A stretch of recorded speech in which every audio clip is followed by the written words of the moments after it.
Yesterday was a big day. I mean, yes, Juneteenth, but other than that, the final episode of the Amazing Digital Circus finally premiered online. I actually already saw it in theaters twice. It's still so crazy to me that this indie-funded internet show hit so big that its final episode got a theatrical release. But anyway, it's out online now, and that means I can finally say what I've been hoping to say since the pilot aired back in 2023. This show is a modern classic. It has a big heart, it's made with care and attention by some insanely talented people. I think it's a landmark moment in the history of animation, especially considering how virally popular it's been. And to top it all, it's one of the best shows I think I've ever seen. Look, if you're here, you're probably one of the tens of millions of people who already watched the entire show and loved it. But if there's even one person out there who's on the fence about watching it and might change their mind based on what I have to say here, I've got to try and do my part to push you over. So what is the Amazing Digital Circus? You, my friend, stumbled into an incredible world of wonders where anything can happen!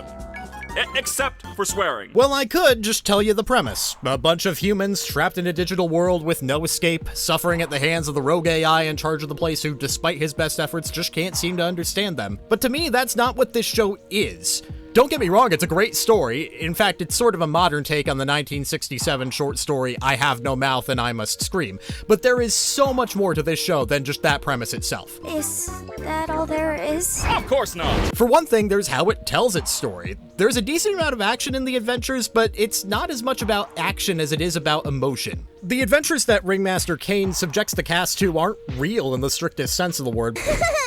Next you're gonna say my authority isn't real. But the experiences the cast have on them affect them in ways that ultimately move things along story-wise. It's a little bit like Infinity Train that way. Wow, this place is pretty nice.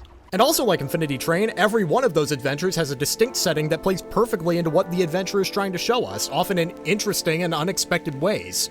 Hi guys, I'm Evil Jax. Like, you might not expect the adventure where the whole cast gets guns and are pitted against one another to be the one that shows us how they view friendship, but it actually ends up working perfectly. Sometimes it doesn't make sense to do all the heavy lifting when the other isn't in the mood. And the cast themselves are another thing that make this show worth the watch. These characters are complex and layered in a way few shows achieve. As an example of the complexity, Jax was my favorite from day one and remains so throughout, but the reasons why changed with each passing episode as I learned more and more about who he was and why he acted the way he did. I'm just a misunderstood little chicken fetus in an egg that needs to be cracked open. And obviously Jax is focused on more than some of the cast, but I think they're all about as complex as he is, or at least in the ballpark. Zubul is, Ragatha is, Gangle is, Kinger absolutely is, even Pomni. I can think for myself, guys. A lot of shows in this vein might make her a sort of audience surrogate, and there are shades of that here, but she's definitely her own character with her own desires, and sometimes you wonder whether the choices she makes are really the right ones. When we all get out, I'll buy you a beer.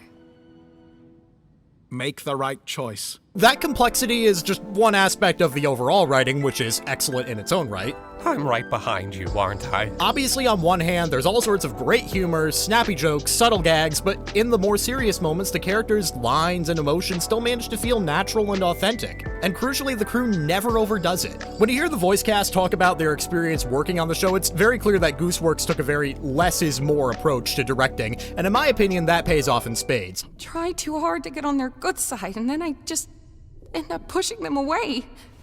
And then they end up hating me.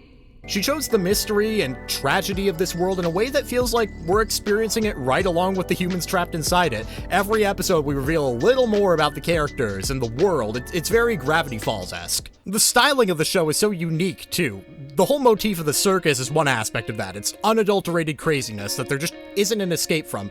But the characters somehow fit in all the other settings the show throws at them just as well, and to the extent they feel out of place, it works thematically into the story. Each one of those characters is designed in a way that complements their personality, their story, their shortcomings. There are a lot of shows out there that could learn a thing or two from how this show designs its characters. And the settings! They try so many different things, and I don't know what their secret is, but all of them work.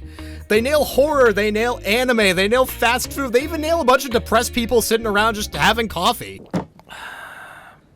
I haven't been up here in a while. And Gooseworx has got to be like the frickin' Leonardo da Vinci of animated content, because she was also behind a big chunk of the soundtrack for the show, and it's really good!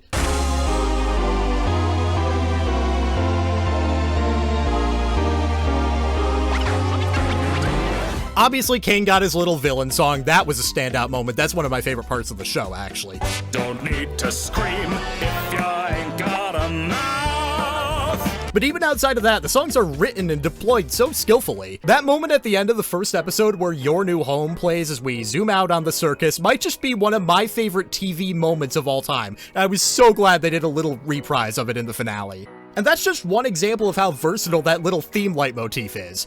It can back up an emotional funeral scene.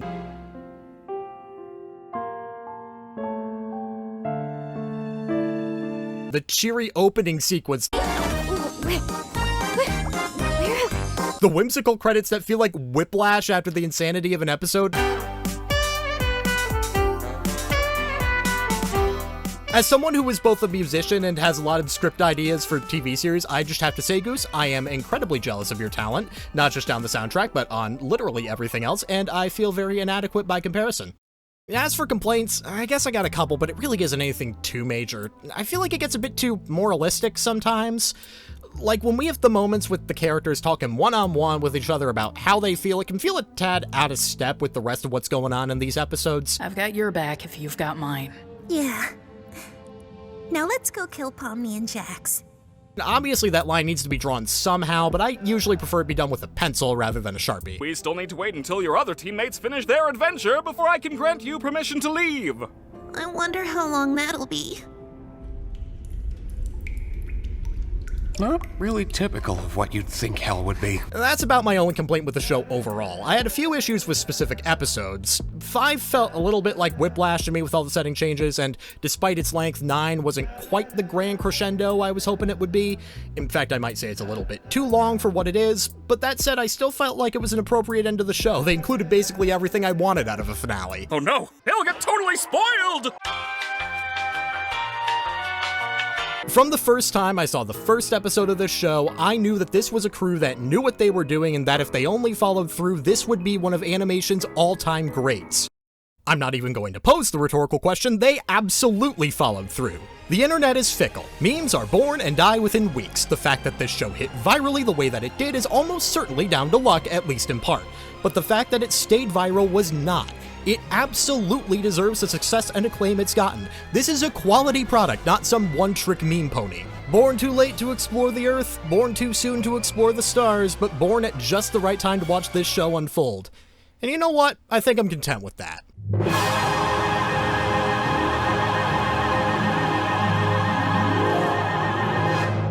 On my scale, I'd consider the show a high 9 to a 10. I am anxiously looking forward to the day I could see something this good again.